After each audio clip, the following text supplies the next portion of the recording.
세계가 발칵 뒤집혔습니다. 한국의 2조 원 갑질을 휘두르던 미국이 하루 만에 고개를 숙였기 때문입니다. 호르무즈 봉쇄를 인질 삼아 한국의 석유를 비싸게 팔아 넘기려던 미국, 동맹국에게 폭리를 취하려는 모습에 세계는 경악했고 전 세계 전문가들은 한국은 결국 굴복할 것이라고 확신했죠. 하지만 바로 그때 모든 게 뒤집혔습니다. 러시아가 한국의 원유 독점 공급을 선언한 겁니다. 갑작스러운 한러 연합에 미국 정부는 패닉에 빠졌고 한국을 놓칠 수 없던 미국은 결국 고개를 숙였죠. 도대체 무슨 일이 있었던 걸까요? 러시아가 한국에 러브콜을 보낸 이유, 지금 시작합니다. 사흘 전 NATO 역사상 전례 없는 일이 벌어졌습니다. 세계 최강의 군사 동맹이 아시아의 한 나라에 무릎을 꿇었어요. 2조 원짜리 전차가 증발하고 유럽의 난방이 끊기고 사무총장이 사퇴했습니다. 단 72시간 만에 벌어진 일이었죠. 도대체 어떻게 이런 참사가 가능했을까요? 그 참극의 한복판에 서 있던 사람이 바로 접니다. 제 이름은 리처드 갤러거. 미 백악관 국가안보회 동맹전략 및 유럽방산 총괄수석이었습니다. 20년간 달러 하나로 아시아를 길들여온 전문가였죠. 누구보다 자신 있었습니다. 한국 따위 선수금 줄을 끊으면 석 달 안에 백기를 들 거라고 맹신했으니까요. 그날 저는 브뤼셀 NATO 작전 통제실 문을 박차고 들어갔습니다. 샹들리에 아래로 쏟아지는 불빛이 대리석 바닥 위에 번졌어요. 12명의 외교관이 일제히 시선을 돌렸습니다. 저는 한 명도 쳐다보지 않았어요. 제 눈은 테이블 맞은편 끝자리에 앉아있는 한국인 하나에 고정되어 있었습니다. 곽철우, 대한민국 방위사업청 수출통제심사국장이라는 직함을 달고 있었죠. 나이는 61, 손잡이가 달아빠진 낡은 가죽 가방을 무릎 위에 올려놓고 입을 꾹 다물고 있었어요. 표정이 없었습니다.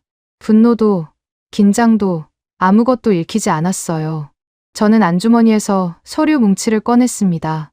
K전차 2차 선수금 전면 지급 보류. 이 한 장이면 충분했어요. 곽철우의 면전을 향해 서류를 집어 던졌습니다. 종이가 바닥에 흩어지며 사각사각 소리를 냈어요. 회의실 전체가 조용해졌죠. 자본주의 세계에선 2조 원을 쥔 쪽이 언제나 목줄을 쥐는 법입니다. 저는 이 말을 천천히 또박또박 내뱉었습니다. 만년필 뒷부분으로 마호가니 책상을 딱 쳤어요. 20년간 몸에 밴 습관이었죠. 이 소리가 나면 상대는 움찔하게 되어 있었습니다. 아시아 관료들은 특히 더 그랬어요. IMF 시절의 한국 재무관료들이 이 소리를 들으며 고개를 숙이던 장면이 생생했습니다. 금반지를 모아 바치던 국민들의 줄이 TV 화면에 끝없이 이어지던 그 시절이었죠. 벽난로 앞 푹신한 소파에 앉아있던 헨릭 라르센 총장이 빈티지 와인잔을 기울였습니다. 창백한 피부 위로 벽난로 불빛이 일렁거렸어요. 라르센 총장은 언성을 높이는 법이 없었습니다. 속삭이듯 말하는 게 이 사람의 방식이었죠. 입꼬리를 살짝 올리며 곽철우를 향해 고개를 돌렸어요. 배럴당 40달러짜리 에너지 계약도 있었죠. 러시아산이라면서요. 그것도 백지화하시는 게 좋겠습니다. 은근한 협박이었습니다. 라르센 총장은 항상 이런 식이었어요. 자신의 손은 절대 더럽히지 않았죠. 악역은 저한테 하다라고 자기는 와인이나 마시며 결과만 받아먹는 위선자였습니다. 하지만 그 순간만큼은 저와 라르센 총장의 호흡이 완벽했어요. 돈줄과 에너지를 동시에 조이면 한국이라는 나라는 숨이 막힐 수밖에 없었으니까요. 그때 회의실 옆문이 벌컥 열렸습니다. 장 릭 가르니에 사령관이었어요. NATO 연합군 군수사령관, 프랑스 육군 중장, 브뤼셀에서 유일하게 흙먼지 묻은 전투화를 싣는 사람이었습니다. 가르니에 사령관이 구겨진 태블릿 PC를 허공에 들어 보이며 다급하게 끼어들었어요. 갤러거 수석, 지금 최전방 무기고가 텅 비어 있다는 걸 모르시는 겁니까? 폴란드 접경 지역 디터 클라인 사단장이 전차 수리 부품이 없어서 라인을 세웠다고 비명을 지르고 있는 판입니다. 저는 만년필로 책상을 한 번 더 쳤습니다. 딱! 가르니에 사령관의 말이 끊겼어요. 전장의 현실 따위는 제 관심사가 아니었습니다. 저는 워싱턴의 숫자를 다루는 사람이었지 진흙탕을 기는 군인이 아니었으니까요. 가르니에 사령관이 이를 악물었지만 더 이상 입을 열지 못했어요. 라르센 총장이 와인잔 너머로 차가운 시선을 보내고 있었거든요. 브뤼셀에서 라르센 총장의 눈밖에 난다는 것은 커리어의 끝을 의미했습니다. 저는 손목에 금빛 롤렉스를 톡톡 쳤어요. 오후 3시였습니다. 곽철우가 이 상황을 버틸 수 있는 시간은 길어야 30분이라고 계산했죠. 2조 원의 선수금이 막힌 상태에서 한국 방산업체들의 유동성은 바닥을 칠 게 뻔했으니까요. 곧 전화기를 붙잡고 본국에 SOS를 치겠죠. 그러면 끝이었습니다. IMF 때와 똑같은 결말이 기다리고 있었어요. 바닥에 흩어져 있던 서류가 사각거리는 소리가 났습니다. 고개를 돌렸어요. 곽철우가 허리를 굽혀 종이를 한 장씩 줍고 있었습니다. 천천히, 정확하게, 한 장도 빠뜨리지 않고요. 주운 서류의 모서리를 반듯하게 맞추더니 손바닥으로 먼지를 탁탁 털어냈어요. 표정은 여전히 아무것도 읽히지 않았습니다. 당황한 기색도, 분노도, 수치심도 없었어요. 등골이 서늘해졌습니다. 20년간 수많은 아시아 관료들을 상대해왔지만 2조 원짜리 모욕을 당하고도 눈썹 하나 까딱하지 않는 인간은 처음이었어요. 곽철우가 서류를 내려놓고 왼쪽 손목의 시계를 내려다봤습니다. 금빛 롤렉스가 아니었어요. 손잡이가 다른 가방만큼이나 세월의 때가 묻은 묵직한 오메가 다이버 시계였습니다. 기계식이었죠. 초침이 째깍째깍 쉬지 않고 돌아가고 있었어요. 곽철우가 노트북을 열었습니다. 화면 상단에 엑셀 파일이 떠 있었어요. 거기에 무언가를 타이핑하기 시작했습니다. 붉은색 글씨였어요. 날짜, 시각, 분 단위. 저는 목을 빼고 화면을 봤습니다. NATO의 선수금 미납 사실이 발생한 정확한 시점이 기록되고 있었어요. 옆칸에는 연 15%라는 숫자가 찍혀 있었습니다. 심장이 한 박자 늦게 뛰었어요. 이건 읍소가 아니었습니다. 항복은 더더욱 아니었죠. 저 한국인은 지금 이 순간을 증거로 만들고 있었어요. 우리의 계약 위반 시점을 분 단위로 기록하고 있었습니다. 곽철우가 노트북을 접었습니다. 서류를 낡은 가방에 넣고 잠금 장치를 찰칵 잠갔어요. 의자에서 일어났습니다. 한마디도 하지 않았어요. 항의도, 협상도, 읍소도 없었습니다. 라르센 총장을 쳐다보지도 않았어요. 저를 쳐다보지도 않았습니다. 회의실 문을 향해 걸어갔어요. 구두 소리가 대리석 바닥 위에서 또각또각 울렸습니다. 문 앞에서 곽철우가 잠깐 멈췄어요. 고개를 반쯤 돌렸습니다. 눈이 마주쳤어요. 서늘했습니다. 분노가 아니었어요. 경멸도 아니었습니다. 그 눈빛에는 아무런 감정이 담겨 있지 않았어요. 마치 도축장에 들어온 소의 번호표를 확인하는 검수관의 눈이었습니다. 등줄기를 타고 땀이 한 줄기 흘렀어요. 문이 닫혔습니다. 곽철우가 사라졌어요. 회의실에 라르센 총장의 와인 향만 남았습니다. 저는 롤렉스를 다시 내려다봤어요. 초침이 째깍거리고 있었습니다. 방금 전까지 이 소리가 승리의 카운트다운이었는데 지금은 뭔가 다른 것을 세고 있는 것 같았어요. 가슴 한구석이 묘하게 서늘했습니다. 하지만 저는 그 감각을 무시했어요. 2조 원을 쥔 쪽이 지는 게임은 이 세상에 존재하지 않았으니까요. NATO의 반격은 빨랐습니다. 곽철우가 회의실을 나간 지 채 6시간도 지나지 않아 브뤼셀 본부에서 전례 없는 조치가 내려졌어요. 방산 선수금 결제 전산망 완전 동결. 한국으로 향하는 모든 자금 흐름을 원천 차단해 버린 겁니다. 라르센 총장의 서명이 찍힌 긴급 행정 명령이었죠. 저는 그 서류를 받아들고 속으로 쾌재를 불렀습니다. 이제 한국의 방산업체들은 하루하루 피가 마를 거였어요. 공장 운영비, 원자재 대금, 인건비, 현금이 돌지 않으면 아무리 기술이 좋아도 사흘을 못 버팁니다. 2조 원이라는 산소호스를 뽑아버렸으니 한국은 질식할 수밖에 없었죠. 라르센 총장은 거기서 멈추지 않았습니다. 언론전을 지시했어요. 유럽 주요 통신사 3곳에 동시에 정보가 흘러갔습니다. 한국 방산, NATO 공급망에서 퇴출 임박. 로이터와 AFP가 거의 동시에 속보를 쳤어요. 파이낸셜 타임스 일면에 한국 전차 공장의 사진이 깔렸습니다. 제목 옆에 신뢰 상실이라는 단어가 붉은 글씨로 박혀 있었죠. 완벽했습니다. 금융 봉쇄에 여론 봉쇄까지. 한국의 방산 주가는 폭락할 게 뻔했고 주가가 무너지면 투자자들이 빠지고 투자자가 빠지면 공장이 멈춥니다. 도미노였어요. 저는 이 구조를 20년간 써먹어 왔습니다. 그래서 골프를 치러 갔어요. 브뤼셀 외곽의 로열 워털로 골프 클럽이었습니다. 4월에 한파가 유럽을 덮치고 있었지만 실내 연습장은 따뜻했어요. 드라이버를 휘두르며 서울발 항복 전화를 기다렸습니다. 반나절이면 올 거라고 봤어요. 길어야 하루. 캐디가 건네준 따뜻한 커피를 마시며 스마트폰 화면을 슬쩍 내려다봤습니다. 로이터 속보가 쏟아지고 있었어요. 한국 방산 관련주 동향이 실시간으로 올라오고 있었죠. 저는 폭락 수치를 확인하려고 화면을 확대했습니다. 눈을 의심했어요. 숫자가 거꾸로 가고 있었습니다.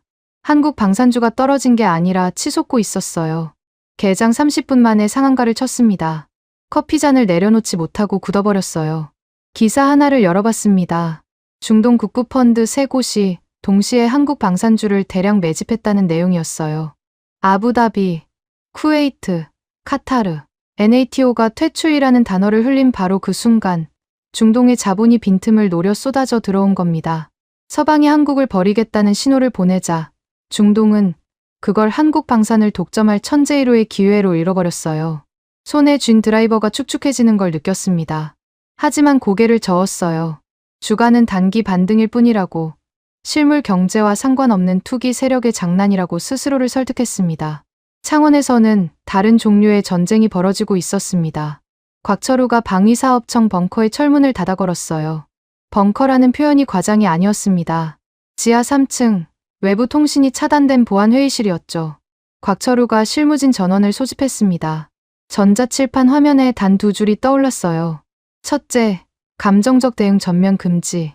둘째, 모든 언론 접촉 즉시 중단. 곽철우는 부연 설명을 하지 않았습니다. 질문을 받지도 않았어요. 전자칠판의 2줄을 가리키고는 자리로 돌아가 엑셀 파일을 열었을 뿐이었죠. 실무진은 곽철우의 의도를 정확히 이해했을 겁니다. 서방이 원하는 건 한국의 반응이었어요.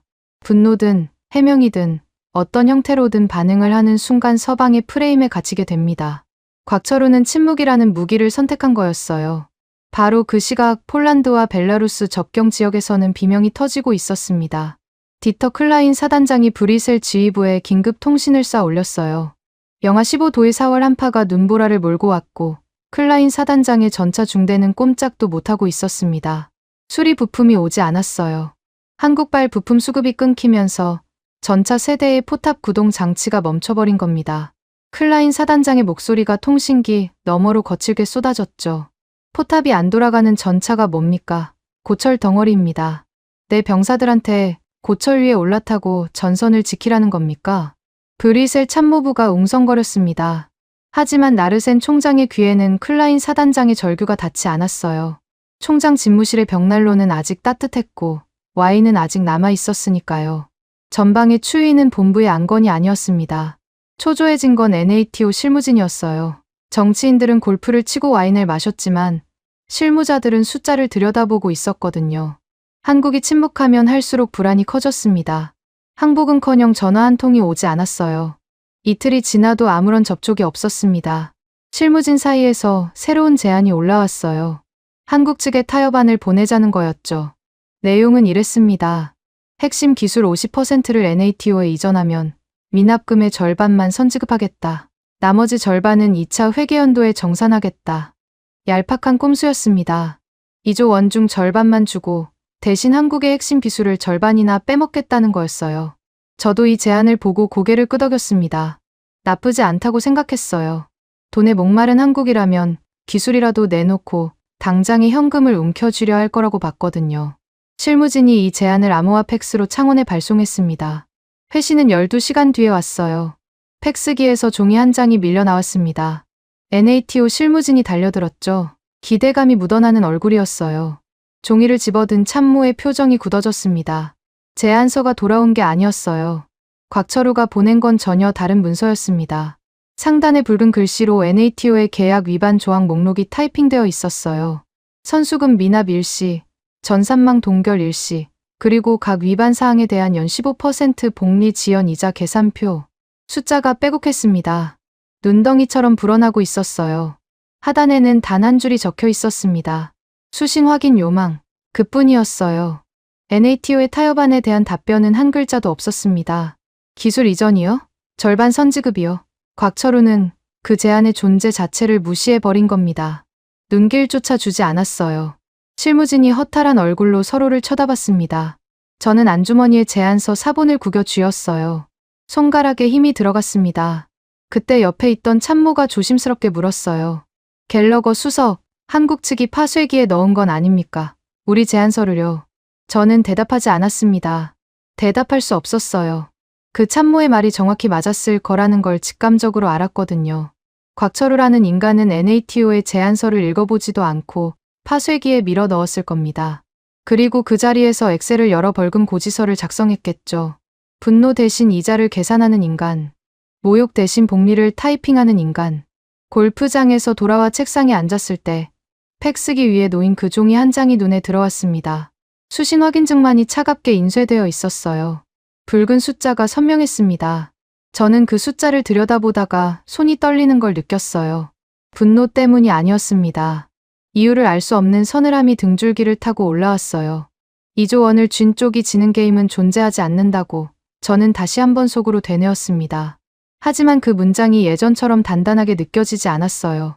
바로 그 시각 유럽 전략국제문제연구소가 긴급 보고서를 내놨습니다.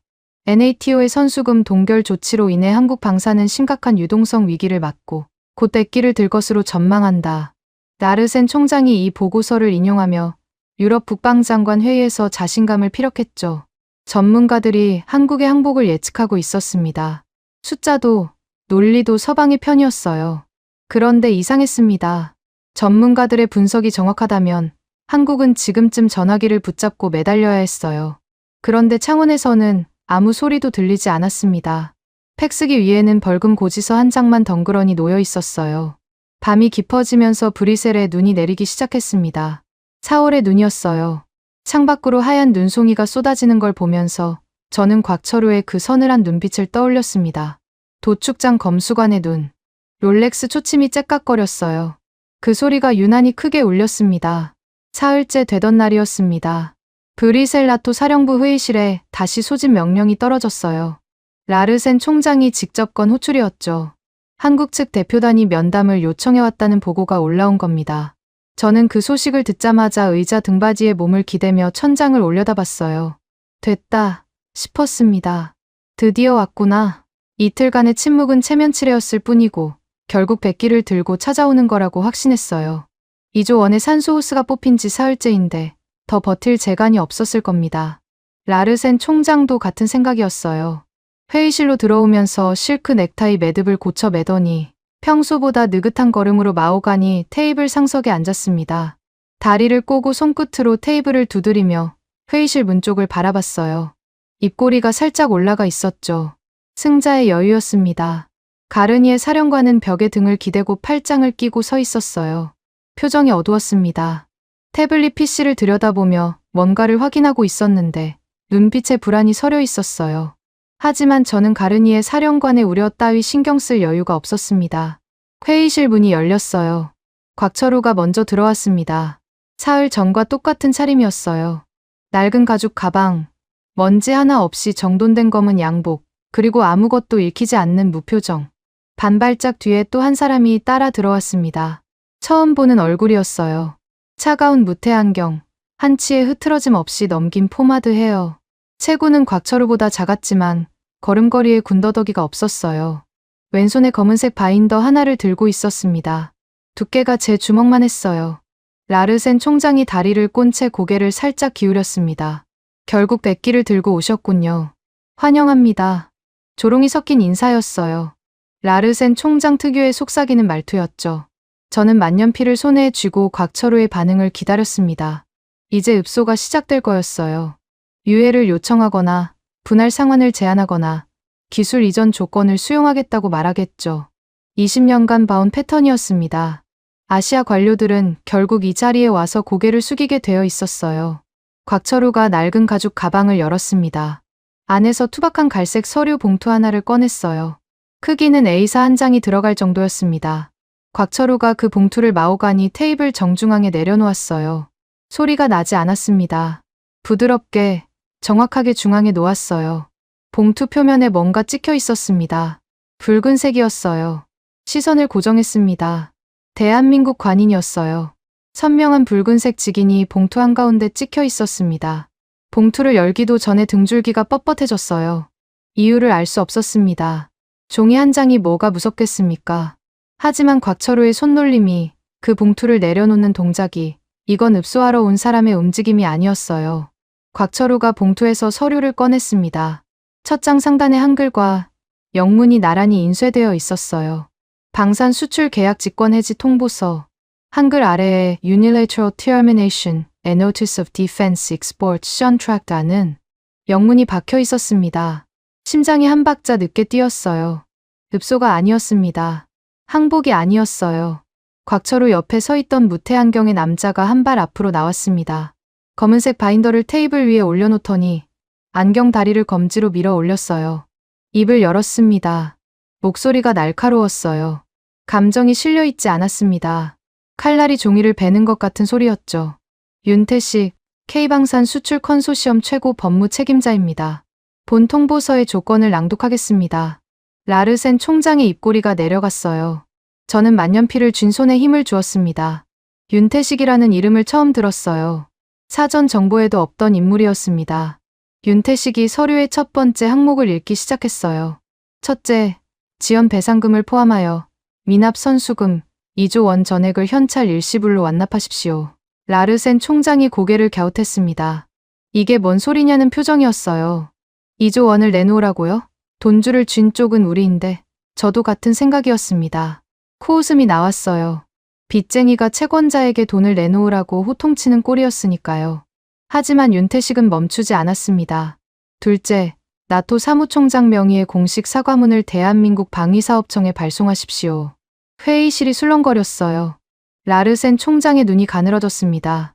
사과문이요? 나토 사무총장이 아시아의 하청업체에 사과를 하라고요. 저는 자리에서 벌떡 일어날 뻔했습니다. 하지만 윤태식이 세 번째 항목을 읽는 속도가 너무 빨랐어요. 셋째, 대한민국의 안보, 정책 및 에너지, 외교에 대한 간섭을 영구적으로 포기하십시오. 라르센 총장의 손이 테이블 위에서 딱딱하게 굳었습니다. 와인잔이 없었으면 주먹을 쥐었을 거예요. 저는 더 이상 참을 수 없었습니다. 의자를 밀치고 일어났어요. 목소리가 터져 나왔습니다. 이건 체제에 대한 선전포고야. 서류를 낚아챘습니다. 양손으로 찢으려 했어요. 종이에 모서리를 움켜쥐는 순간 곽철우의 시선이 느껴졌습니다. 고개를 돌렸어요. 곽철우는 찢어지려는 서류를 쳐다보지도 않았습니다. 왼쪽 손목에 오메가 시계를 내려다보며 초침을 세고 있었어요. 톡, 톡. 검지로 시계 유리면을 두드렸습니다. 그 소리가 제 고함보다 크게 들렸어요. 착각이었을 겁니다. 하지만 그 순간 저는 서류를 쥔 손에서 힘이 빠지는 걸 느꼈어요. 곽철우가 입을 열었습니다. 브뤼셀에 온 뒤 처음이었어요. 목소리가 낮았습니다. 감정이 없었어요. 사형 선고문을 읽는 판사의 톤이었습니다. 4월 2일 자정. 지금 이 시간부로 당신들의 혓바닥이 아니라 이 도장이 남은 72시간을 통제합니다. 회의실의 공기가 얼어붙었어요. 라르센 총장이 다리를 풀었습니다. 자세가 흐트러졌어요. 가르니에 사령관이 벽에서 등을 떼고 한 발 앞으로 나왔습니다. 태블릿 PC를 내려다보는 손이 미세하게 떨리고 있었어요. 곽철우가 가방을 집어 들었습니다. 윤태식이 검은색 바인더를 테이블 위에 그대로 남겨둔 채 곽철우의 뒤를 따랐어요. 두 사람이 문을 향해 걸어갔습니다. 구두 소리가 대리석 위에서 울렸어요. 사흘 전과 같은 소리였습니다. 하지만 이번에는 그 소리의 무게가 달랐어요. 문이 닫혔습니다. 라르센 총장이 테이블 위에 남겨진 검은색 바인더를 내려다봤어요. 수천 페이지의 계약서가 빽빽하게 꽂혀 있었습니다. 붉은색 탭이 중간중간 튀어나와 있었어요. 저는 아직도 서류를 움켜쥔 채 서 있었습니다. 찢지 못했어요. 찢어야 했는데 손가락이 말을 듣지 않았습니다. 가르니의 사령관이 조용히 입을 열었어요. 저들은 읍소하러 온 게 아니었습니다. 처형장에 교수대를 세우러 온 겁니다. 라르센 총장이 가르니에를 노려봤어요. 하지만 반박하지 못했습니다. 벽난로에 불꽃이 일렁거렸어요. 아직은 따뜻했습니다. 아직은요? 하지만 곽철우가 말한 72시간이 끝나면 이 불꽃이 어떻게 될지 아무도 장담할 수 없었어요. 저는 롤렉스를 내려다봤습니다. 초침이 째깍거렸어요. 72시간. 3일. 곽철우의 오메가 시계와 제 롤렉스가 같은 시간을 세고 있었습니다. 하지만 그 시간이 가리키는 목적지는 완전히 달랐어요. 제 시계는 구원을 기다리고 있었고 곽철우의 시계는 처형을 카운트하고 있었습니다. 테이블 위에 놓인 붉은 지긴이 샹들리에 불빛 아래에서 젖은 핏자국처럼 번들거렸어요. 데드라인 48시간 전이었습니다. 라르센 총장이 비상회의를 소집했어요. 새벽 4시였죠. 브뤼셀 사령부 회의실에 나토 고위 참모진이 눈을 비비며 모여들었습니다. 라르센 총장의 얼굴에서 여유가 사라져 있었어요. 사흘 전까지 와인잔을 기울이던 손이 테이블 위에서 깍지를 끼고 있었습니다. 창밖으로 4월의 눈보라가 몰아치고 있었어요. 영하 15도. 기상 관측 이래 유럽의 4월 기온으로는 최저 기록이었습니다. 라르센 총장이 입을 열었어요. 속삭이는 말투는 여전했지만 목소리 끝이 미세하게 떨리고 있었습니다. 한국이 회계연도 마감을 핑계로 블러핑을 하는 겁니다. 4월 2일이 지나면 2분기 예산이 풀리고 자금이 돌기 시작합니다. 그때까지 버티면 됩니다. 참모진이 고개를 끄덕였어요. 저도 끄덕였습니다. 라르센 총장의 논리가 맞다고 생각했어요. 한국이 진짜로 2조 원짜리 계약을 날려버릴 리가 없었습니다. 장사꾼이 자기 물건을 바닥에 내던지는 법은 없으니까요. 블러핑이라면 우리가 꿋꿋이 버티는 게 정답이었어요. 하지만 불안을 완전히 지울 수는 없었습니다. 곽철호의 그 무표정이 자꾸 떠올랐어요. 블러핑을 치는 사람의 얼굴이 아니었습니다. 저는 다른 카드를 꺼내기로 했어요. 워싱턴의 힘을 직접 쓰는 거였죠. 백악관에서 한국 대통령실로 직통 전화를 넣으면 됐습니다. 대통령 대 대통령 라인이 가동되면 곽철호 따위는 순식간에 묻혀버릴 거였어요. 말단 관료가 아무리 배짱을 부려도 윗선이 꺾이면 끝이니까요. 전화를 걸었습니다. 백악관 안보 보좌관실을 통해 한국 대통령실 외교안보 라인에 접촉했어요. 신호음이 울렸습니다. 3번, 4번. 연결이 됐어요. 상대편 목소리가 들렸습니다. 한국어로 소속을 밝히는 짧은 멘트가 나왔어요. 통역관이 옆에서 귀에 대고 속삭였습니다. 방위사업청 수출통제심사국입니다. 심장이 철렁했어요. 대통령실이 아니었습니다. 방위사업청이라고요? 대통령실 직통 라인으로 전화를 걸었는데 왜 방위사업청으로 연결되는 겁니까? 다시 걸었습니다. 같은 결과였어요. 3번째, 4번째 모두 같은 곳으로 떨어졌습니다. 한국 대통령실이 이 건에 관한 모든 통신을 곽철호의 벙커 책상으로 자동 착신 전환해 버린 거였어요. 등골이 서늘해졌습니다. 이건 곽철호 혼자 버티는 게 아니었어요. 한국이라는 나라 전체가 곽철호의 등 뒤에 서 있었습니다. 대통령실이 정권을 넘긴 거였죠. 저는 수화기를 내려놓으며 이를 악물었어요. 다른 루트를 찾아야 했습니다. 곽철호를 우회해서 한국의 약한 고리를 찾아야 했어요.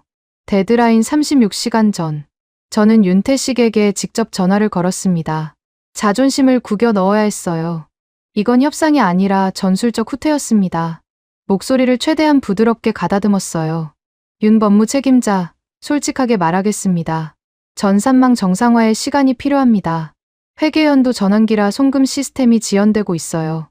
3개월만 유예해 주시면 전액 정산하겠습니다. 전화기 너머에서 잠깐 침묵이 흘렀습니다. 윤태식의 목소리가 돌아왔어요. 감정이 실려있지 않았습니다. 칼날이 종이를 스치는 것 같은 톤이었죠. 외교적 논의는 국무부로 가십시오. 여기는 계약만 봅니다. 탁! 서류 모서리로 뭔가를 치는 소리가 들렸어요. 그리고 전화가 끊겼습니다. 발신음이 귀를 때렸어요. 저는 수화기를 든 채 30초쯤 굳어 있었습니다. 3개월 유예. 합리적인 제안이었어요. 아무리 봐도 한국의 손해가 아닌 제안이었습니다. 그런데 대꾸조차 하지 않았어요. 계약만 본다고요?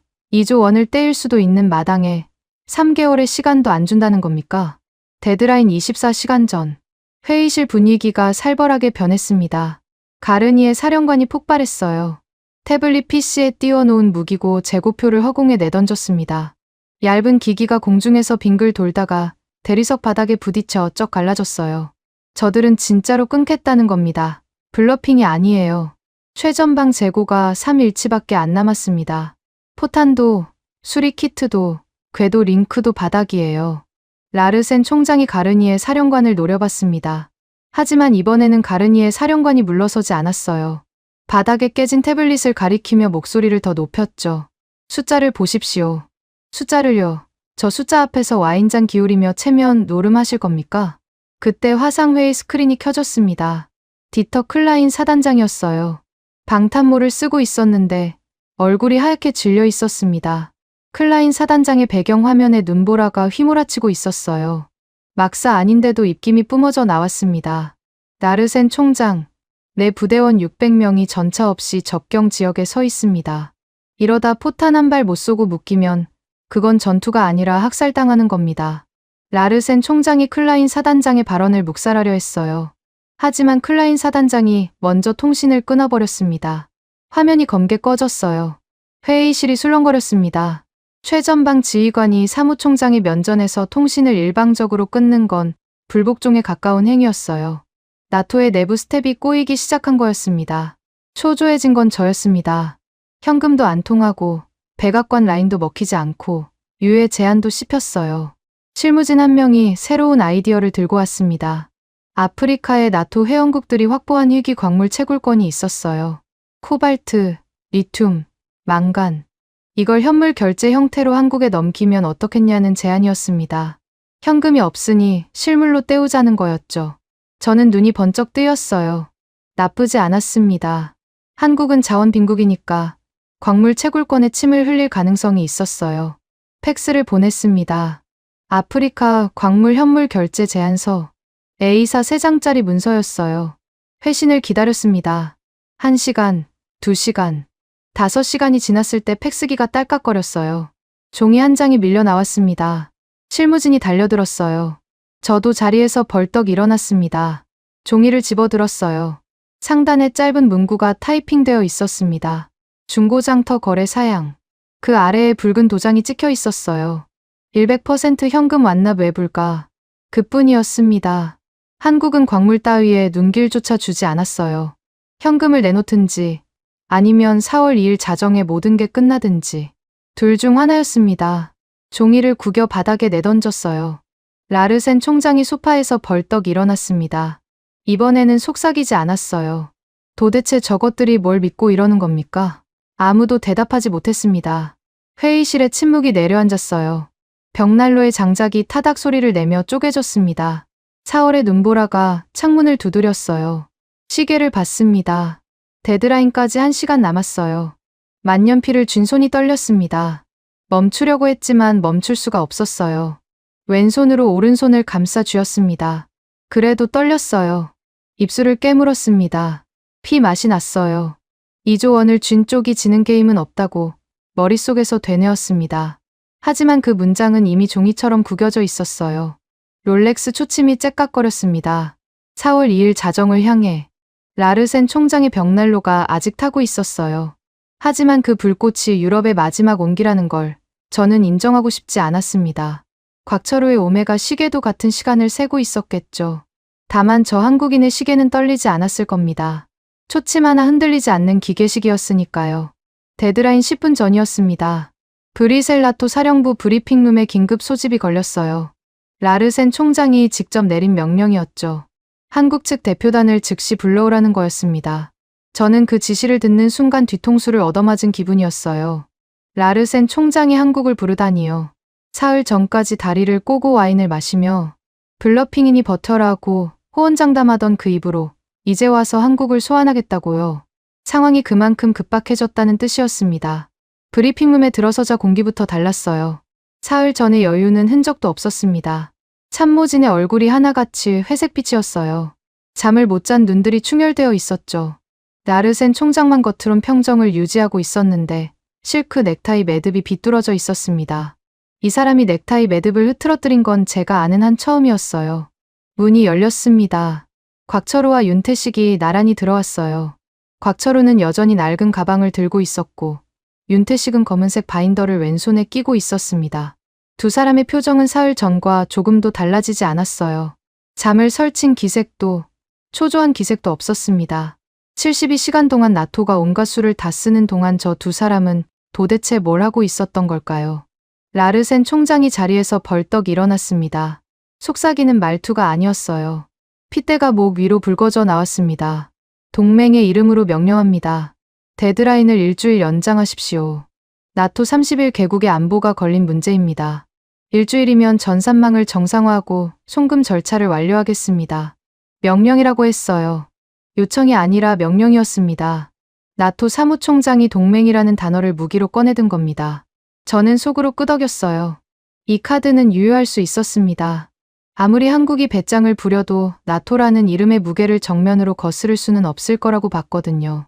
동맹을 적으로 돌리는 건 자살행위나 마찬가지니까요. 곽철호는 대답하지 않았습니다. 옆에 선 윤태식을 한번 쳐다봤어요. 눈짓이었죠. 윤태식이 한 발 앞으로 나왔습니다. 검은색 바인더를 테이블 위에 올려놓았어요.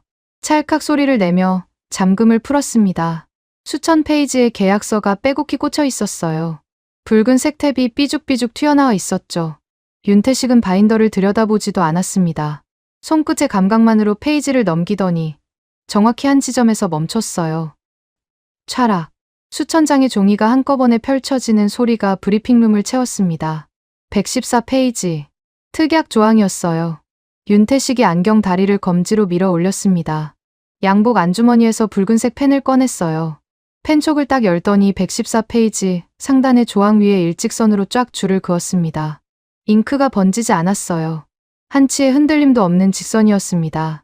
국제상사법 제7조 밑본 계약서 제14조 특약에 의거하여 통보합니다. 윤태식의 목소리가 울렸어요. 감정이 없었습니다. 법전을 읽는 기계 같았죠. 4월 2일 0시 0분부로 기납부된 선수금 2조 원 전액은 대한민국 국고로 환불 불가 강제 귀속됩니다. 회의실이 얼어붙었습니다. 환불 불가라고요? 2조 원을 돌려받을 수 없다고요. 라르센 총장의 손에 들려있던 크리스탈 와인잔이 흔들렸어요. 손가락 마디가 하얘질 만큼 잔을 움켜쥐고 있었습니다. 나토가 선수금을 틀어진 게 아니었어요. 계약을 어긴 건 나토 쪽이었고 그 위반의 대가로 이미 넘긴 2조 원이 통째로 날아가는 거였습니다. 쥐고 있다고 생각한 돈이 이미 우리 손을 떠나 있었어요. 라르센 총장의 손에서 와인잔이 미끄러졌습니다. 크리스탈이 대리석 바닥에 부딪혀 산산조각이 났어요. 투명한 파편이 샹들리에 불빛을 받아 바닥 위에서 반짝거렸습니다. 와인 한 방울이 라르센 총장의 구두코 위에 튀었어요. 라르센 총장은 그걸 닦지 않았습니다. 닦을 여유가 없었어요. 저는 의자에서 벌떡 일어났습니다. 아직 카드가 남아 있었어요. 물량이었습니다. 창원 공장에 이미 조립이 완료된 K2 전차와 부품들이 있었죠. 계약이 해지되더라도 그 물량의 소유권을 놓고 국제 소송을 걸면 됐습니다. 법정 다툼이 시작되면 몇 년이 걸려요. 그 사이에 한국은 물건을 못 빼돌리고 우리는 시간을 벌 수 있었죠. 저는 이 논리를 머릿속에서 급하게 정리하며 목소리를 높였어요. 물량 반출을 금지시킬 겁니다. 소유권 반환 소송을 제기하면 국제법상 동결 명령이 내려집니다. 한국은 완성된 전차 한 대도 못 빼요. 제 말이 끝나기도 전에 윤태식이 바인더의 다음 페이지를 넘겼습니다. 같은 붉은 펜으로 두 번째 줄을 그었어요. 이번에도 일직선이었습니다. 계약 해지 발동 시 생산 라인 상점 물량의 소유권은 즉시 박탈되며 대한민국 방위사업청의 직권으로 타국에 재배정됩니다. 본 조항은 자동 발효되며 별도의 통보 절차를 요하지 않습니다. 머리를 한 대 맞은 것 같았어요. 소유권이 자동으로 박탈된다고요? 소송을 걸 틈도 없이 완성된 전차든 조립 중인 부품이든 계약이 해지되는 순간 한국이 마음대로 다른 나라에 팔아치울 수 있다는 뜻이었습니다. 우리가 돈을 내고 주문한 물건이 우리 손에 닿기도 전에 남의 손으로 넘어가는 거였어요. 그건 국제법상 사기입니다. 저는 테이블을 내리쳤어요. 주먹이 아니라 손바닥이었는데도 둔탁한 소리가 울렸습니다. 마호가니가 진동했어요. 하지만 윤태식은 눈썹 하나 까딱하지 않았습니다. 오히려 고개를 살짝 숙여 바인더의 해당 페이지 최하단을 들여다봤어요. 그리고 붉은 펜 끝으로 한 지점을 톡톡 가리켰습니다. 서명이 있었어요. 최하단 오른쪽 구석. 만년필로 적은 필기체 서명이 선명하게 박혀 있었습니다. 가늘고 우아한 곡선. 헨릭 라르센. 나토 사무총장의 친필 서명이었어요. 회의실이 무덤처럼 조용해졌습니다. 라르센 총장의 얼굴에서 핏기가 빠졌어요. 자신이 서명한 겁니다. 이 특약 조항을 자신의 손으로 승인한 거였어요. 계약 체결 당시에 수천 페이지의 문서를 일일이 읽지 않았겠죠. 한국의 법무팀이 심어둔 조항을 그대로 통과시킨 거였습니다. 그때는 한국이 감히 이런 조항을 발동할 거라고 상상도 못했을 테니까요. 저는 라르센 총장의 서명을 내려다봤어요. 우아한 필기체가 형틀의 매듭처럼 보였습니다. 우리가 직접 목에 밧줄을 건 거였어요. 한국이 건 게 아니었습니다. 윤태식이 바인더를 닫았습니다. 찰칵. 잠금 소리가 사형 선고의 마침표 같았어요. 곽철우가 자리에서 일어났습니다. 낡은 가방을 집어들었어요. 입을 열었습니다. 나지막한 목소리였죠. 제네바 국제상사중재재판소 수석위원이 오늘 오후 성명을 발표합니다.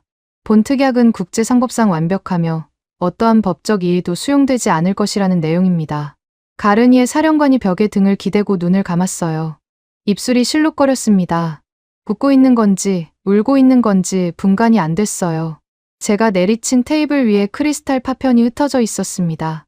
라르센 총장의 와인 자국이 대리석 위에서 핏자국처럼 번져 있었어요. 곽철호와 윤태식이 문을 향해 걸어갔습니다. 이번에는 뒤도 돌아보지 않았어요. 구두 소리가 멀어졌습니다. 문이 닫혔어요. 브리핑룸의 샹들리에 불빛만 남았습니다. 바닥에 산산조각 난 와인잔 파편 사이로 바인더에서 떨어져 나온 붉은색 탭 조각 하나가 놓여 있었어요. 114라는 숫자가 찍혀 있었습니다. 저는 그 숫자를 내려다보며 손톱을 손바닥에 파묻었어요. 피가 배어나왔는지도 몰랐습니다. 롤렉스를 봤어요. 데드라인까지 3분이었습니다. 3분 뒤면 2조 원이 증발합니다. 전차가 사라져요. 그리고 우리는 그 어떤 법적 수단으로도 되돌릴 수 없게 됩니다. 라르센 총장이 자기 손으로 서명했으니까요. 세상에서 가장 완벽한 덫이었습니다. 먹잇감이 직접 만들고 직접 발을 들여놓은 덫이었어요. 곽철우가 손목을 들어 올렸습니다. 왼쪽 손목에 오메가 다이버 시계를 내려다봤어요. 초침이 째깍째깍 12시를 향해 다가가고 있었습니다. 브리핑룸을 나선 뒤 곽철우는 복도 끝 통신실로 걸어갔어요. 저는 그 뒷모습을 브리핑룸 문틈 사이로 지켜봤습니다. 따라가야 했어요. 하지만 다리가 움직이지 않았습니다. 만년필을 쥔 손이 축축했어요. 복도의 형광등 불빛 아래에서 곽철우의 낡은 가방이 조용히 흔들렸습니다. 시계의 초침이 12시 정각을 찍었어요. 4월 2일 자정. 72시간의 데드라인이 끝나는 순간이었습니다. 곽철우가 통신실 수화기를 들었어요. 번호를 누르는 소리가 복도까지 들렸습니다. 짧은 신호음 뒤에 연결이 됐어요. 곽철우의 목소리가 울렸습니다. 단 한마디였어요. 수출 통제 절차, 즉시 발동. 그뿐이었습니다. 부연 설명도, 확인 질문도 없었어요. 수화기를 내려놓는 딸깍 소리가 났습니다. 곽철우가 고개를 돌려 복도 끝에 서 있는 저를 봤어요. 시선이 마주쳤습니다. 곽철우의 눈에는 아무것도 담겨 있지 않았어요. 승리의 쾌감도, 복수의 열기도 없었습니다. 일을 끝낸 사람의 눈이었어요. 도장을 찍고 서류를 접는 공무원의 눈. 저는 그 눈빛 앞에서 한 발짝 뒤로 물러났습니다. 내 의지가 아니었어요. 몸이 먼저 반응한 거였죠. 작전 통제실로 뛰어 들어갔습니다. 숨이 차올랐어요. 라르센 총장과 참모진이 이미 모여 있었습니다. 대형 스크린 6대가 벽면을 가득 채우고 있었는데 모든 화면이 일제히 켜졌어요. 창원 방산 클러스터 내부의 CCTV 생중계 화면이었습니다. 저는 화면 앞에 멈춰 섰어요. 심장이 목구멍까지 차올랐습니다. 첫 번째 화면에 K2 전차 조립 라인이 보였어요. 거대한 로봇팔 8대가 전차 차체 위에서 움직이고 있었습니다. 용접 불꽃이 튀고 유압 장치가 쉬지 않고 돌아가고 있었어요. 아직 멈추지 않았습니다. 블러핑이었다고 저는 속으로 외쳤어요. 곽철우가 전화 한 통으로 허세를 부린 거라고 믿고 싶었습니다. 3초 뒤였어요. 로봇팔 하나가 멈췄습니다. 용접 불꽃이 꺼졌어요. 2초 뒤에 두 번째 팔이 멈췄습니다. 세 번째, 네 번째, 도미노처럼 하나씩 꺼져갔어요. 마지막 8번째 로봇팔이 전차 포탑 위에서 정지했을 때 공장 전체가 굉음과 함께 침묵에 빠졌습니다. 거대한 심장이 박동을 멈춘 것 같았어요. 유압 장치의 웅웅거림이 사라지자 스피커에서 금속이 식어가는 틱틱 소리만 흘러나왔습니다. 설마, 라고 중얼거렸어요. 설마 진짜로. 하지만 화면은 거짓말을 하지 않았습니다. 두 번째 스크린으로 시선을 옮겼어요. 도색 라인이었습니다. 나토 규격의 올리브 드랩 도장이 완료된 K2 전차 6대가 일렬로 서 있었어요. 장갑판 측면에 국기 데칼이 선명하게 붙어 있었습니다. 독일 3색기, 폴란드의 흰색과 붉은색, 덴마크의 붉은 십자가, 각국에 인도될 물량이었어요. 우리가 2조 원을 내고 주문한 물건이었습니다. 작업자 2명이 전차 위로 올라갔어요. 장비를 들고 있었습니다. 처음에는 뭔지 몰랐어요. 화면을 확대한 참모가 비명을 질렀습니다. 레이저 커터입니다. 작업자가 독일 국기 데칼 위에 레이저를 갖다 댔어요. 푸른 빛이 번쩍였습니다. 금속 표면에서 연기가 피어올랐어요. 데칼이 가장자리부터 녹아내리기 시작했습니다. 검은 삼색기가 뒤틀리며 장갑판에서 벗겨져 나갔어요. 쇳가루가 공기 중에 흩날렸습니다. 작업자는 한치의 망설임도 없이 칼날처럼 정확한 동선으로 데칼을 도려냈어요. 첫 번째 전차의 독일 국기가 완전히 사라지는데 45초가 걸렸습니다. 옆 전차에서는 폴란드 국기가 벗겨지고 있었어요. 동시에 세 번째 전차의 덴마크 국기 위에서도 푸른 불빛이 번쩍거렸습니다. 체계적이었어요. 순서가 정해져 있었습니다. 곽철우가 72시간 동안 침묵하고 있던 게 아니었어요. 이 순간을 준비하고 있었던 겁니다. 공장 중단부터 데칼 제거까지 모든 절차가 사전에 설계되어 있었어요. 분 단위가 아니라 초 단위로. 작전 통제실이 아수라장이 됐습니다. 나토 모니터링 요원 3명이 동시에 의자에서 벌떡 일어났어요. 한 명이 머리카락을 쥐어뜯으며 주저앉았습니다. 다른 한 명이 테이블 위에 서류를 쓸어 바닥에 내던졌어요. 비명에 가까운 소리가 터져 나왔죠. 물량이 증발하고 있습니다. 국기가 뜯기고 있어요. 지금 당장 막아야 합니다. 막는다고요? 어떻게요? 창원은 대한민국 영토입니다. 나토 군대가 들어갈 수 없어요. 외교적 항의라고요? 곽철우가 그딴 것에 반응하는 인간입니까? 저는 두 손으로 테이블 모서리를 움켜쥐고 스크린을 노려봤어요. 할 수 있는 게 아무것도 없었습니다. 2000km 떨어진 공장에서 우리의 전차가 우리의 국기를 잃어가는 걸 눈뜨고 지켜보는 것밖에. 세 번째 스크린에 화상회의 창이 떴습니다. 디터 클라인 사단장이었어요. 폴란드 접경의 눈보라 속이었습니다. 방탄모 위에 눈이 수북이 쌓여 있었어요. 클라인 사단장의 얼굴은 추위 때문인지 분노 때문인지 시뻘겋게 달아 있었습니다. 태블릿 PC를 들어 올려 화면에 가까이 가져다 댔어요. 클라인 사단장도 같은 생중계를 보고 있었습니다. 자기 부대에 배치될 전차에서 독일 국기가 레이저로 도려지는 장면을. 클라인 사단장의 손이 떨렸어요. 태블릿을 쥔 손가락 마디가 하얗게 질려 있었습니다. 클라인 사단장이 방탄모를 벗었어요. 눈 위에 던졌습니다. 아니, 집어 던졌어요. 방탄모가 눈밭에 처박히며 둔탁한 소리를 냈습니다. 클라인 사단장의 목소리가 스피커를 뚫고 나왔어요. 내 전차입니다. 내 부대원들이 타야 할 전차란 말입니다. 저걸 눈 뜨고 보라는 겁니까? 아무도 대답하지 못했어요. 클라인 사단장의 뒤쪽으로 막사가 보였습니다. 불이 꺼져 있었어요. 난방이 끊긴 건 아직 아니었지만 클라인 사단장의 부대원들이 하얀 입김을 뿜으며 어깨를 움츠리고 있었습니다. 영하 15도의 4월이었어요. 전차도 없고 따뜻한 막사도 보장할 수 없는 최전방이었습니다. 스크린이 다시 창원 공장으로 전환됐어요. 네 번째 전차의 데칼이 완전히 제거된 뒤였습니다. 장갑판 측면이 텅 비어 있었어요. 국기가 있던 자리에 레이저로 도려낸 자국만 선명했습니다. 마치 문신을 지운 피부처럼 흉터가 남아 있었어요. 다섯 번째, 여섯 번째 전차에서도 작업이 진행되고 있었습니다. 기계처럼 정확한 속도로, 감정 없이. 라르센 총장이 넥타이를 잡아당겼어요. 실크 매듭이 목을 조르고 있는 것처럼 거칠게 잡아 풀었습니다. 단추 하나가 바닥에 떨어져 대굴대굴 굴러갔어요. 라르센 총장의 호흡이 거칠어졌습니다. 들숨과 날숨이 고르지 않았어요. 어깨가 들썩거렸습니다. 북유럽 귀족 특유의 창백한 피부가 잿빛으로 변해 있었어요. 멈춰. 저걸 멈추란 말이야. 라르센 총장이 중얼거렸어요. 누구에게 하는 말인지 알 수 없었습니다. 저한테 하는 말이었을 수도 있고 스크린 속의 한국인들에게 하는 말이었을 수도 있어요. 하지만 이 자리에서 그 명령을 이행할 수 있는 사람은 아무도 없었습니다. 곽철우만이 그 라인을 다시 돌릴 수 있었어요. 그리고 곽철우는 지금 이 건물 어딘가에서 오메가 시계의 초침이 돌아가는 소리를 들으며 조용히 서 있었겠죠. 가르니의 사령관이 팔짱을 풀고 창밖을 바라봤습니다. 브뤼셀에도 눈이 내리고 있었어요. 4월의 눈보라가 유리창을 두드렸습니다.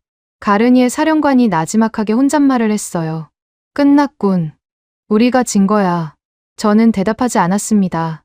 대답할 수 없었어요. 스크린을 바라봤습니다. 여섯 번째 전차의 덴마크 국기가 레이저 불빛 아래에서 마지막 연기를 피워 올리며 사라지고 있었어요. 2조 원의 피 같은 돈과 수백 대의 최첨단 전차가 서방의 눈앞에서 증발해 버린 4월 2일 자정이었습니다. 롤렉스를 내려다봤어요. 자정을 넘긴 초침이 아무 일도 없다는 듯이 째깍거리고 있었습니다. 이 시계가 이렇게 무겁게 느껴진 적은 한 번도 없었어요. 창원 공장의 라인이 멈춘 지 정확히 4시간이 지났습니다. 새벽 4시였어요. 브리셀 작전 통제실의 스크린에는 여전히 창원 CCTV 화면이 떠 있었습니다. 불 꺼진 공장, 정지된 로봇팔, 국기가 도려진 전차들. 스크린 속 풍경은 거대한 관 속을 들여다보는 것 같았어요. 죽은 공장이었습니다. 저는 의자에 주저앉은 채 스크린을 멍하니 바라보고 있었어요. 라르센 총장은 1시간 전에 집무실로 돌아갔습니다. 참모진 대부분도 빠져나갔어요. 남은 건 저와 모니터링 요원 2명, 그리고 벽에 등을 기대고 눈을 감고 있는 가르니의 사령관뿐이었습니다. 그때 스크린 한쪽 구석에서 움직임이 포착됐어요. 공장 정문 CCTV였습니다.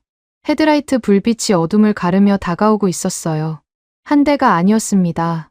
검은색 대형 SUV 4대가 종대로 진입하고 있었어요. 선두 차량 위에 작은 깃발이 꽂혀 있었습니다. 화면을 확대했어요. 초록색 바탕에 하얀 글씨. 심장이 쿵 내려앉았습니다. 사우디아라비아 왕국의 국기였어요. 차량이 공장 정문 앞에 멈췄습니다. 뒷좌석 문이 열렸어요. 한 남자가 내렸습니다. 금실로 자수가 놓인 최고급 비슈트를 걸치고 있었어요. 새벽 4시에 창원 공기가 차가웠을 텐데 코트 하나 걸치지 않았습니다. 뒤따르는 수행원 6명이 서류 가방과 위성통신 장비를 들고 줄줄이 내렸어요. 사드 빈 압둘라, 사우디아라비아 왕실 국방조달청장이었습니다. 왕세자의 금고직이라고 불리는 인물이었죠. 이름은 알고 있었지만 이 시각에 이 장소에 나타날 거라고는 상상도 못했어요. 모니터링 요원이 의자에서 벌떡 일어났습니다. 갤러거 수석, 사우디 조달청장입니다. 전용기로 온 것 같습니다. 전용기라고요? 데드라인이 끝나자마자 전용기를 타고 창원에 내렸다는 겁니까? 저는 스크린에 얼굴을 들이밀었어요. 사드 청장이 공장 안으로 걸어 들어가고 있었습니다. 걸음이 느긋했어요. 주변을 둘러보는 여유까지 있었습니다. 마치 백화점에 쇼핑하러 온 사람 같았어요. 그 모습을 보는 순간 온몸에 소름이 돋았습니다. 이건 우연이 아니었어요. 사전에 조율된 겁니다. 곽철호와 사드 청장 사이에 이미 합의가 끝나 있었던 거였어요. 72시간의 데드라인은 나토에 대한 최후 통첩인 동시에 사우디의 물량을 넘기기 위한 카운트다운이었던 겁니다. 스크린 속에서 사드 청장이 국기가 도려진 K2 전차 앞에 섰어요. 장갑판 측면에 텅 빈 자리를 손으로 한번 쓱 쓸었습니다. 수행원이 서류를 펼쳤어요. 사드 청장이 비슈트 안주머니에서 수표책을 꺼냈습니다. 전차 보닛 위에 수표책을 올려놓더니 금색 만년필로 무언가를 적기 시작했어요. 저는 화면을 확대할 수 없었습니다. 하지만 나중에 확인한 내용은 이랬어요. 스위스 연방은행 실시간 이체 승인. 금액 4조 원. 나토가 2조 원을 놓고 72시간을 발버둥 치는 동안 사우디는 그 2배를 단 한 번의 펜 놀림으로 쏴버린 겁니다. 3분 뒤 창원 공장에 경보음이 울렸어요. 스크린 속에서 천장의 경광등이 빙글빙글 돌기 시작했습니다. 그리고 로봇팔이 움직였어요. 첫 번째 팔이 일어나더니 두 번째, 세 번째, 4시간 전에 멈췄던 심장이 다시 뛰기 시작했습니다. 유압 장치의 웅웅거림이 스피커를 통해 브리셀 작전 통제실까지 전해졌어요. 공장이 살아난 겁니다. 그런데 라인 위에 올라온 건 나토 규격의 올리브 드랩 도장이 아니었어요. 초록색 페인트가 분사되고 있었습니다. 진한 초록색, 사우디아라비아의 국기색이었어요. 독일 국기가 뜯긴 자리, 폴란드 국기가 도려진 자리, 덴마크 국기가 녹아내린 자리를 사우디의 초록색이 덮어가고 있었습니다. 가르니의 사령관이 눈을 떴어요. 스크린을 봤습니다. 얼굴이 일그러졌어요. 가르니의 사령관이 제 어깨를 붙잡고 돌려 세웠습니다. 얼굴이 코앞이었어요. 저들은 협상하러 온 게 아니었어. 우리의 사형 집행 영장을 들고 온 거지. 자네가 우리 유럽의 심장에 직접 총을 쐈군. 저는 가르니의 사령관의 손을 뿌리쳤어요. 하지만 반박할 말이 없었습니다. 스크린 속에서 사드 청장이 외신 기자단 앞에 서고 있었어요. 창원 공장 정문에 어느새 카메라 수십 대가 진을 치고 있었습니다. 사드 청장이 영어로 말했어요. 통역이 필요 없었습니다. 또렷한 발음이었죠. 유럽의 거렁뱅이들이 걷어찬 세계 최고의 방패를 사우디 왕국이 전량 접수합니다. 거렁뱅이. 그 단어가 스피커를 통해 작전 통제실에 울려 퍼졌어요. 나토 31개국의 군사 동맹을 거렁뱅이라고 불렀습니다. 2조 원도 내지 못해 발버둥 치던 서방을 향한 조롱이었어요. 그 순간 다른 스크린이 켜졌습니다. 모스크바 발신이었어요. 가즈프롬 본사 긴급 기자회견 생중계 화면이었습니다. 단상 위에 덩치가 산만한 남자가 서 있었어요. 드미트리 최, 가즈프롬 극동에너지 네트워크 부사장이었습니다. 사할린 고려인 3세라는 정보는 가지고 있었지만 이 인물이 여기서 등장할 줄은 몰랐어요. 드미트리 최가 양복 안주머니에 손을 넣었습니다. 뭔가를 꺼냈어요. 작은 종이 조각이었습니다. 다 바래진 색깔, 구겨진 모서리, 한글이 인쇄되어 있었어요. 화면이 확대됐습니다. 라면 포장지였어요. 낡아서 글씨가 거의 보이지 않는 한국산 컵라면 포장지 조각이었습니다. 드미트리 최가 그 조각을 가슴에 꾹 눌렀어요. 눈을 감았습니다. 3초쯤 그러고 있었어요. 그리고 눈을 뜨더니 카메라를 정면으로 바라봤습니다. 2998년 러시아 모라토리엄 시절 모두가 우리를 버렸을 때 한국의 영업사원 하나가 이걸 놓고 갔습니다. 드미트리 최의 목소리가 떨렸어요. 잠시 말을 멈췄습니다. 숨을 고르더니 다시 입을 열었어요. 우리의 오랜 형제국 한국을 겁박한 유럽연합에 대해 가즈프롬은 이유행 천연가스 공급을 전면 차단합니다. 작전 통제실의 공기가 증발했습니다. 숨을 쉴 수가 없었어요. 가스 차단이라고요? EU 전체의 천연가스 공급을요? 4월의 기록적인 한파 한복판에서 모니터링 요원이 비명을 질렀어요. 참모 한 명이 의자를 차고 뛰어나갔습니다. 라르센 총장에게 보고하러 간 거였죠. 5분도 지나지 않아 변화가 시작됐습니다. 라르센 총장 집무실의 내부 감시 모니터가 한쪽 스크린에 떠 있었어요. 벽난로가 보였습니다. 불꽃이 약해지고 있었어요. 1분, 2분. 불꽃이 점점 작아졌습니다. 가스 공급이 끊긴 거였어요. 장작 위에서 마지막 불씨가 파르르 떨더니 사라졌습니다. 연기만 가늘게 피어올랐어요. 라르센 총장의 벽난로가 꺼졌습니다. 디터 클라인 사단장의 화상회의 창이 다시 열렸어요. 클라인 사단장이 막사 안에 서 있었습니다. 하얀 입김이 쉴 새 없이 뿜어져 나왔어요. 라디에이터에 손을 대고 있었는데 손을 뗐습니다. 차가워진 거였어요.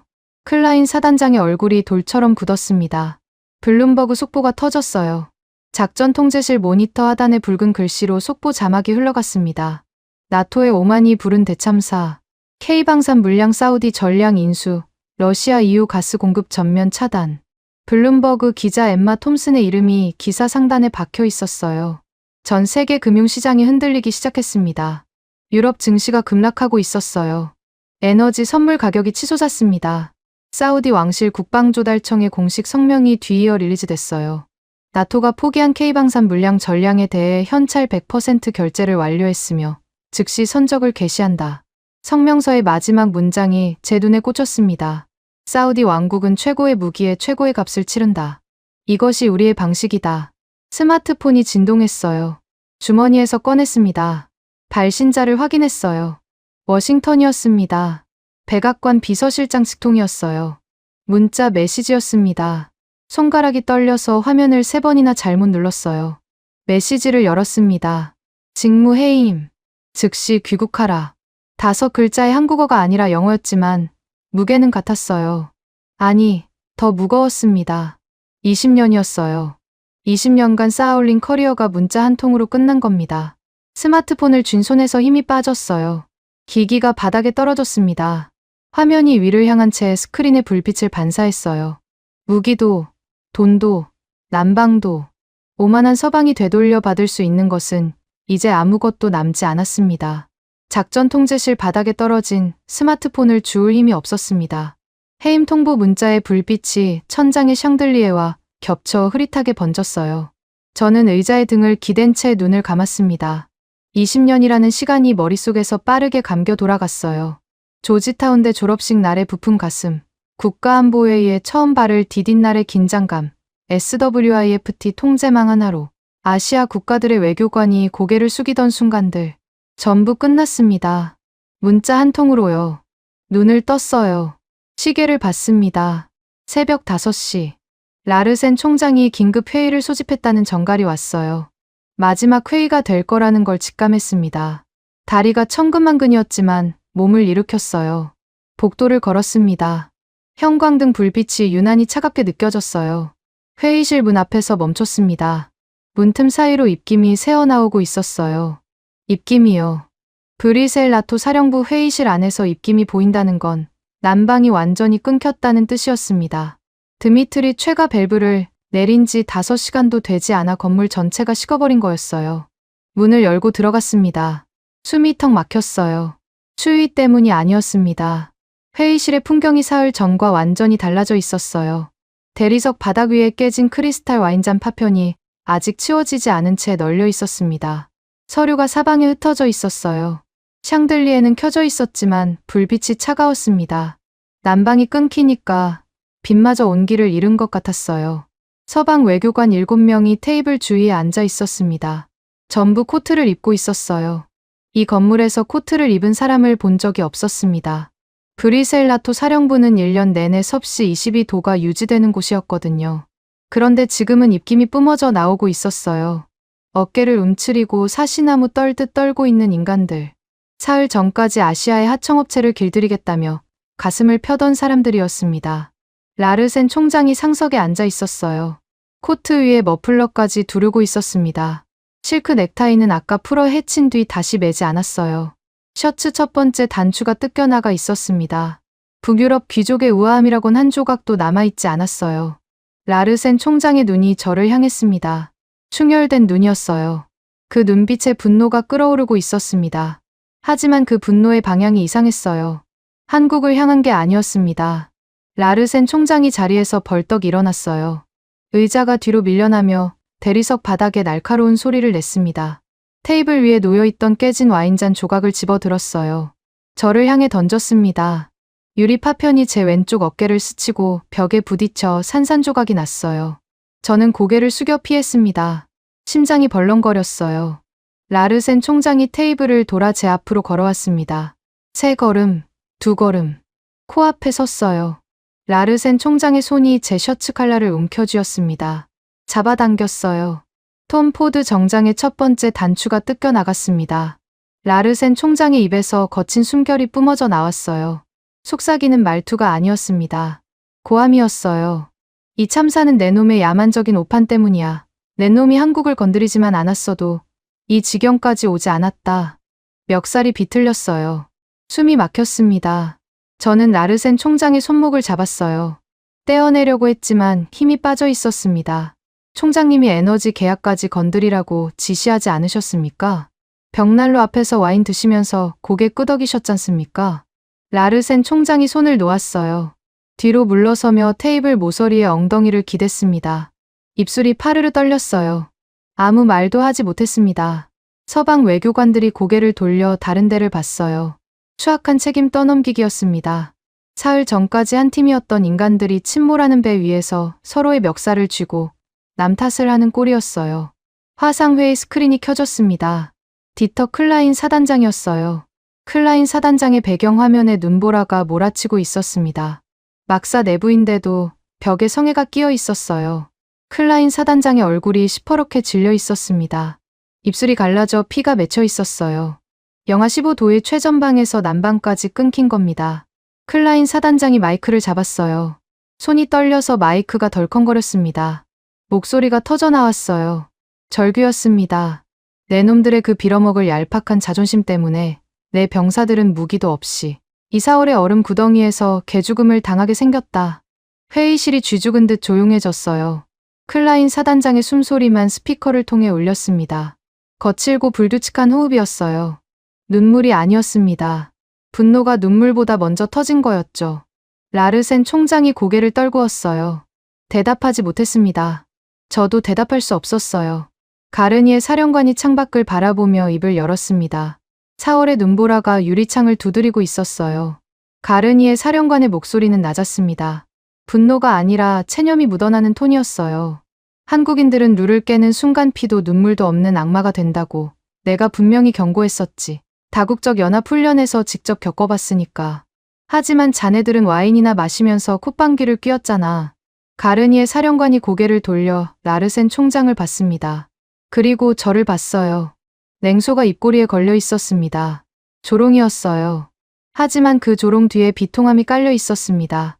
가르니에 사령관은 처음부터 알고 있었어요. 이 갑질이 나토의 목을 칠 자살 행위라는 걸. 하지만 아무도 듣지 않았죠. 30분 뒤 라르센 총장이 사퇴 성명을 발표했습니다. 나토 이사회의 압박이었어요. 27개 유럽 회원국 국방장관들이 동시에 사퇴를 요구하는 서한을 보냈거든요. 라르센 총장이 성명서를 읽는 동안 목소리가 3번 끊겼습니다. 읽다가 멈추고 숨을 쉬고 다시 읽었어요. 성명서의 마지막 문장을 읽을 때 라르센 총장의 눈가가 부러졌습니다. 울지는 않았어요. 울 자격조차 없었으니까요. 성명 발표가 끝나자 뒤이어 벌어진 일은 차마 눈뜨고 보기 어려웠습니다. 라르센 총장의 사퇴 소식이 전해지자마자 미국의 눈치를 보며 숨죽이고 있던 유럽 27개국 국방장관들이 일제히 움직였어요. 한국행 비행기표를 끊기 시작한 겁니다. 독일, 프랑스, 폴란드, 이탈리아, 앞다투어 창원 방위사업청에 면담을 요청했어요. 사흘 전까지 한국을 하청업체라고 불렀던 사람들이 이제는 곽철호의 일정에 자기 이름을 끼워 넣으려고 아우성이었습니다. 사흘 만에 세상이 뒤집힌 거였어요. 회의실에 저 혼자 남았습니다. 라르센 총장도, 가르니에 사령관도, 외교관들도 전부 빠져나갔어요. 텅 빈 회의실에 샹들리에 불빛만 차갑게 내리쬐고 있었습니다. 저는 손목에 롤렉스를 내려다봤어요. 금빛 케이스가 샹들리에 불빛을 받아 번들거렸습니다. 20년 전 첫 번째 아시아 프로젝트를 성공시키고 자축 선물로 산 시계였어요. 달러의 힘을 상징하는 시계였습니다. 버클을 풀었어요. 찰칵 소리가 났습니다. 롤렉스를 빈 마호가니 책상 위에 내려놓았어요. 금빛이 나무결 위에서 쓸쓸하게 빛났습니다. 20년의 무게가 손목에서 사라졌어요. 가벼워진 게 아니었습니다. 비어버린 거였어요. 우리는 한국이 달러로 길들여지는 충견인 줄 알았습니다. 고개를 숙이고 꼬리를 내리는 하청업체인 줄 알았어요. 틀렸습니다. 한국은 차가운 계약과 원칙으로 상대의 숨통을 끊는 맹수였어요. 이빨을 드러내지 않았을 뿐 처음부터 우리의 목줄을 쥐고 있었습니다.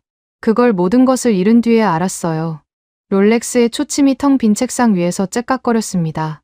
그 소리가 이제는 아무도 듣지 않는 패배자의 심장 소리처럼 회의실 안에서 허공을 맴돌았어요. 지금까지 여러분의 영원한 말동무, 감동을 더하다 였습니다. 세계를 놀라게 한 대한민국. 다음 영상에서도 계속됩니다. 좋은 하루 되세요.